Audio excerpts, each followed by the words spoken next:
Braćo i sestre, sva hrana i piće koje mi odnesemo na groblje nekom pokojniku iznad groba, ništa to njemu neće da koristi, naročito ako mu ostavljamo ćevape da se kao posluži, kafu, neko piće, rakiju, pivo, ko šta voleo, da mu sipamo tamo, ništa on to neće da okusi. Nema potrebe da se bilo šta tu jede direktno iznad groba.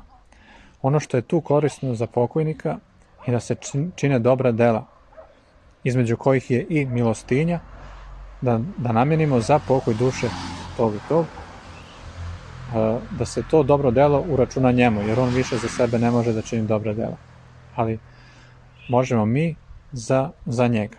Tako da može da se nahrani gladan, da se napoji žedan, ali nema potrebe da bude to na samom grobu, iznad groba ili šta ja znam.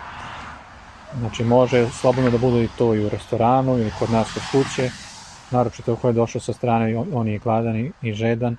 Ako je baš došao iz daleka, može i da prespava, pa ujutru da krene odmoran, sit, da krene polako kući. To je dobro delo, to je hrišćanski, to je ljudski.